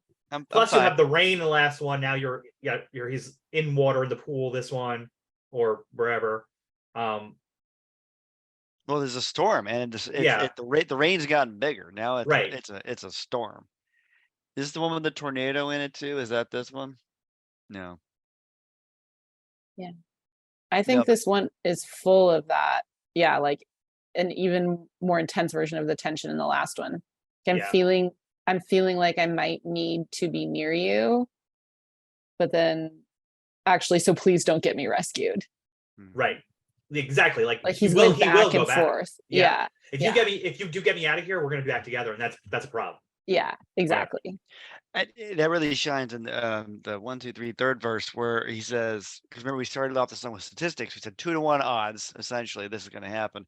The next time we get into that, though, it's 2 to none odds, Hmm. which means like no, the roads that lead away from this. That's the road. That's what we have to do. There is no odds to it, no statistics to it. That's what we need. Mhm. Doesn't want to be rescued. I don't want to be rescued. Wants to revel in the darkness that he finds, in the isolation he finds him in. And he doesn't want to go back Mm-mm. because Right. this was hard enough to like get to this point of separation. Yeah, yeah. This In that second verse too, in the 2 to none, he says, "The roads that lead away from this, I'm following myself just this once. And I got spun. It appears you're spun as well." Like he tried Oh yeah. and Yeah. turned back around, and that person's there again. And he says, it happens when you pay attention, or this could take all year. Yeah. This made me sad for him. It's a sad. Been It's a there, you know? yeah. This is a It's struggle. it's a, Yeah. the whole album is about struggle. It is. It's I love the theme of it. And it really shines on this one. It's funny because I was always kind of just sitting on this one, but like talking with you guys, I'm like, no, it's actually a better song than I think. It actually it is surprising in that way, where it's a better song than you think. This Well, is one oh go ahead. no, go ahead. No, please. I was gonna say this is one that I sometimes skip, and when I do listen to it, it's just for how much it increases the satisfaction of getting to the next one and Yeah. of moving from this into MFEO part 1. Not to Yeah. push us Well, there, but I'm No, ready when no, you guys are no, ready. well, no. technically, Jeff, what is this song? What is Rescued then? Well, I guess I was wondering this. Is this the penultimate song? Because technically the next song is 2 songs. So it's the last song and the penultimate song in one. So I feel like it's part 1 and part 2. They must be one song if you're gonna have part 1 and Yeah. part 2, which would make then Rescued the penultimate song. That's what I'm gonna go with. All right, No, we can make Rescue the because penultimate. no, you have no. Actually, now I think about it, you have to talk about that song of MFEO together. Otherwise, it doesn't work, right? That's 2 parts of one coin, or 2 sides of one coin. Let's go with that. Because I'm happy to slide into to go to MFEO because one, it's just fun to listen to. I love Jeff. I've said it before. I hate long songs. This is an 8-minute song I enjoy. But it's not an 8-minute song because it's 2 songs. I know it's 2 songs, but I feel like connective tissue wise, I have to go. So it's was it Yes. 2.5 minutes and then 5 or something like that. Um, Well, then you also get the message from Andrew at the end. Andrew at the end, right? Where it's like, because it does kind of creep up and you're like, well, wait, the album didn't end. There's still more going. And you hear the beat stuff toward the Yeah. end. Yeah. And And then, he's got a little more tape left, but he's not going to buy any more because he's uh procrastinator. Procrastinates. Yeah. Procrastinates. He's done making this tape for whomever. So what do we think about part one? A Incredible. lot of craziness uh happens in part one. Love this it. is, I mean, I will say this, like, I felt like this whole, if I look at this album now and I'm thinking about this as like, oh, I'm a Something Corporate fan. Oh, and Andrew's doing this. And I'm listening to this album. Up to this album, this song, I'm kind of like, I hope I don't need Jack's Mannequin around. This is fine for one album. Mhm. When I hit this song, now I'm like, oh, I'm interested to see what else happens with Jack's Mannequin. Mm-hmm. It kind of Very- really like pushes the sound in a whole new way. It's a carnival. I Yeah. feel like I feel like I'm at like at the beach, maybe at the seashore carnival. Like I maybe think of like going to like the East Coast beaches, like in Jersey and whatnot. But it's like it's like a fun, upbeat carnival kind of song, which is hilarious considering the amount of bad things that happen in this song. But like we're kind of look back on like, but we want to make this stay like this forever. I think that'd be great. Let's keep doing that. Can this stay like? Can this be like how it is forever? Obviously, it can't because it's only 2.5 minute song. He likens it to a car crash, right? I mean, that's how all these crazy things that happen. It's just, but it seems so fun and lively. We all want to do it. And then part two starts, and we paradigm shift away Right. from the fun of everything, and we slow way down. And I love that. I love every second of this. Well, do you think the first part is Holiday from Real? Like that's what this is. Like they're driving to Vegas. We filled our cups and lit one up, and the snow began to burn, which I assume is they're drinking and driving, they're smoking weed, and the snow began to burn. I can only imagine it's the cocaine in his nose. No, I'll go with that. Yeah.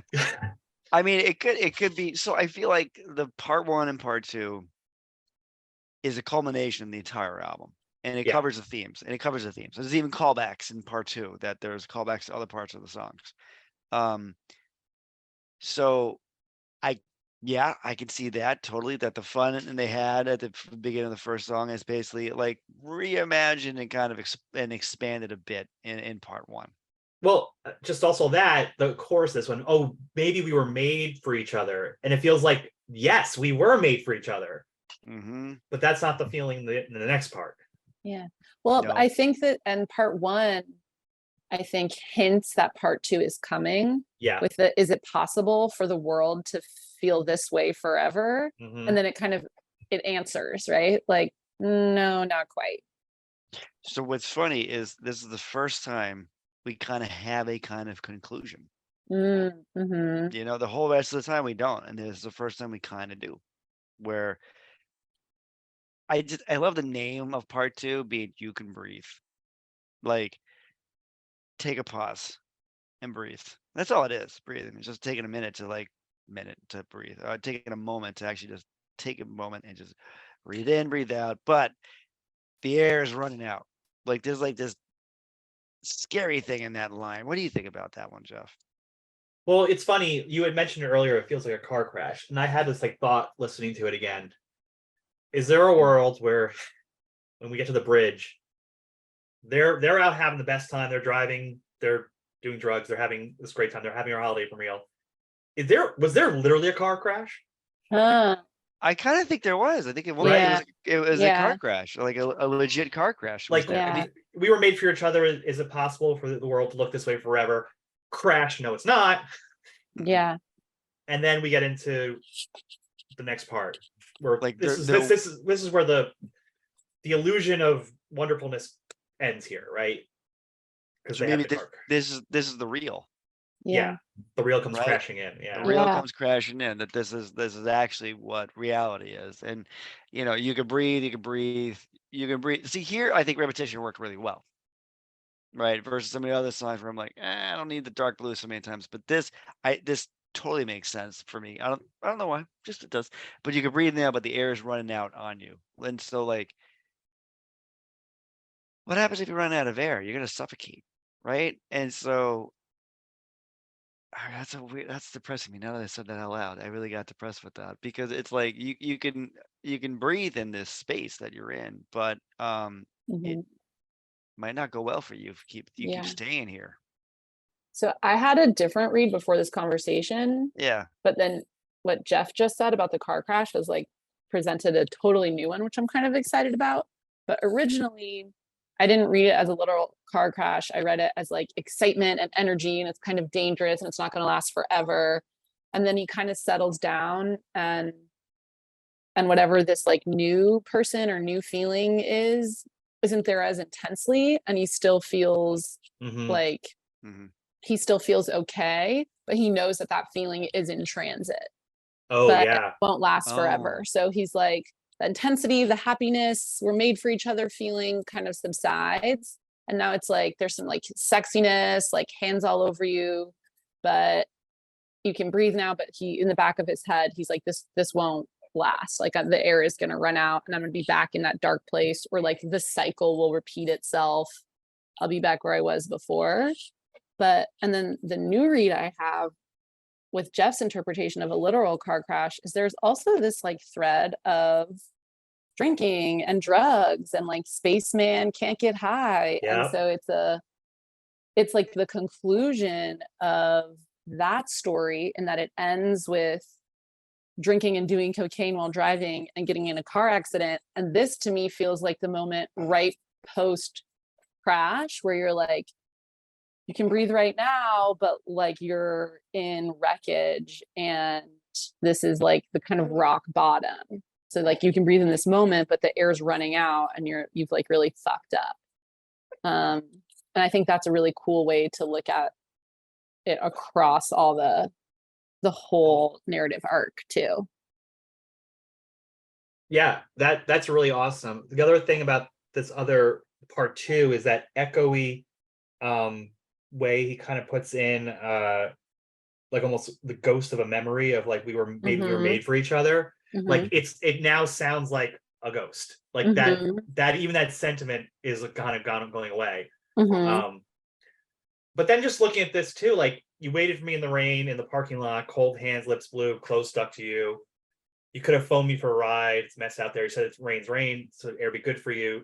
Like there's already miscommunication happening here. Like this is like they're no longer having fun. It's like even if she's literally waiting in the rain for him, like why didn't you call me? And like we're not communicating as much anymore. And then then you get in the car where it's warm. You cannot forget skin new, hands true. My hands will over you. So what's another night? The seats roll back. We can't see through the rain. Some air will be good for you. So they're still like trying. But it's going away, right? It's going away, and I think it continues that. And even I think because it's funny because the first song talks about California. There's the second time we talk about California, where you walked, the bridge brings in, you walked for miles down the shores of California to the coast of Mexico where you could hide. Yeah. And no one would know. No one would have to know. So I think it's sort of a song of conclusion, and yet here's a character running off to hide into the coast of Mexico. I think one of the characters in this has reached a conclusion about the relationship, but I don't know which one. But one of them has. But maybe they was made for each other. Well, yeah, but I it feels like they aren't made for each other, and that's the tragedy, right? Yeah. Same. Yes. Yeah, that's a great way of putting it. Yes, that ultimately, yes, these characters are meant for each other, but that is not a good thing. And they're not going to move forward. They're not going to come away with this in a positive way. It's funny. I don't think they're going to come out of it positive or negative. I think this is going to be kind of this like circular. There we go. But this kind of never-ending thing. Maybe now that I think about it, which makes sense given the album opens and closes with the shore sound. Yeah. Right. So it's just kind of this bookend feel to it. Until, like you said, Marcy, until Andrew comes in as like the voice of God and like intersects himself into the story at the end. Well, yeah, I think going back to the sound of the shore again is kind of like, again, if taking Marcy's really cool like establishing shot of the first song, we're kind of like, that's our last shot. We're like pulling back and we're seeing how things have changed. And then him coming in and his like reaction to, well, that's the record. He's not like excited. Yeah. He's Right. like, it's been interesting. Like, it's an interesting decision to leave that in there. It's a strange way to close an album, I have to admit. It's a very strange, very meta, but I feel like that fits for Yeah. Andrew. But all these songs involve everything in transit, like the album says. Everything But before we in close it off, let's for everybody at home play MFVO part 1 and 2. Oh, a twofer. All right. Well, Whoa. you got to do it. So here is MFVO part 1 and 2 from Jack's Mannequin, Everything in Transit. Well, that was the album Everything in Transit, and this podcast is in transit as well. So what's next, Phil? What's next? I'm going to ask you guys a couple of questions. This is going to be a fun part. I always enjoy this part of the show because I'm always intrigued to hear people's answers. So I'm going to start with Jeff. And Jeff, I would like to know, what is the best song on the album?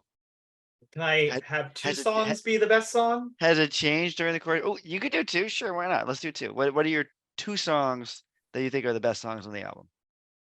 MFEO part 1 and 2. Yeah. I had a feeling. That's what it'd be. Marcy, what would you say is the best song on the album, or songs if you want to add, if you want to do MFEO 1 and 2? Yeah, I have the same answer. MFEO 1 and 2. I think it's the right answer. It is the right answer because that's what I had. And if I feel like as a song, it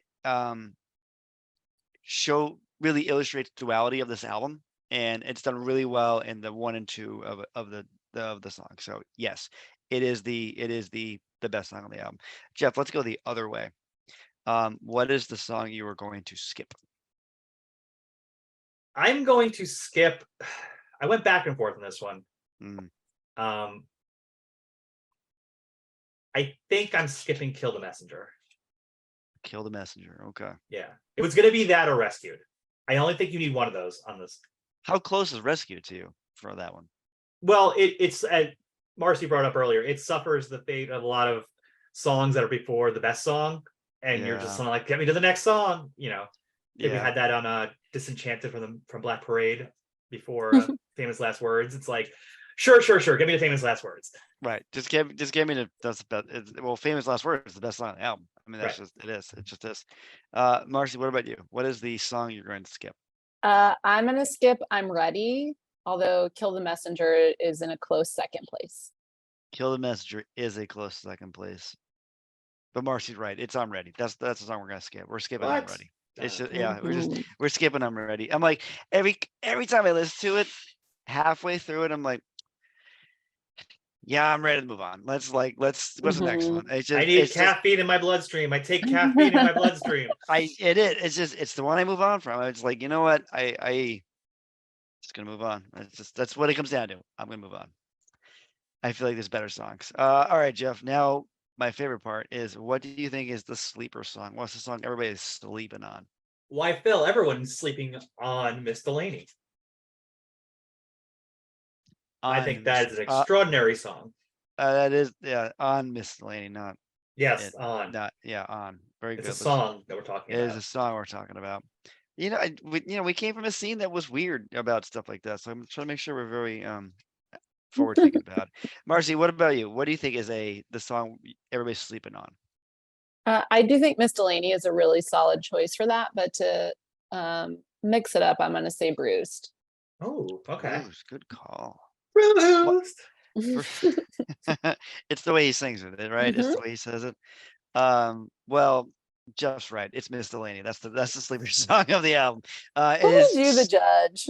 It is such a good song. I'm just saying. I just agree. I'm just saying Jeff's right. I think it's Miss Delaney. Erin Delaney. You can find her on LinkedIn. I bet. I don't know if it's her. It's just some poor person who has the same name as his character in a song. You should tag her in the episode. Oh boy. That'll be a reaction. Let's see how that goes. So just a couple quick thanks. I want to say thanks to our executive producer, my wife Megan, who tells me when things look good and when things don't look good, which is more often things don't look good. but she tells me in a very nice way.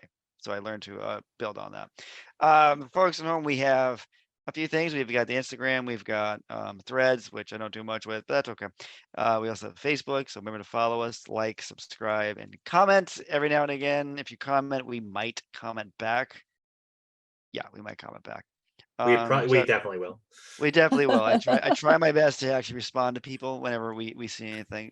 Jeff, tell me how easy it is to have a podcast on Spotify. Oh man, it's so easy. They got this whole program for podcasting on Spotify. You can make it about anything. And the best part about being on Spotify is you can drop songs in from everything that Spotify has. So yes, you can make your dad a Grateful Dead podcast if you want. Yes. Dad, let's do it. You We call can it do Grateful, it. you We call it could be on Grateful this. Dad. Yeah, Grateful Dad. It's Oh my God. Okay, great. Copyrighted. yeah. It'll be on after our One Tree Hill / Buffy the Vampire Slayer podcast, wherever you find your podcast. One Tree Buffy. That's what that other show is going to be, and then Grateful Dad. That just sold itself. Marcy, thank you so much for coming on to the show. I love learning about you and your love of Grateful Dead. I don't mean love of Grateful Dead. I mean your Love of my nostalgic dad who love of loves your Grateful dad Dead. who loves Grateful Dead. And how Yes. Nirvana saved you from the Grateful Dead. Yes. Yes, Thank you for having me. Phil, I just got one thing to say. Yeah, what's that? Fuck yeah, we can live like this.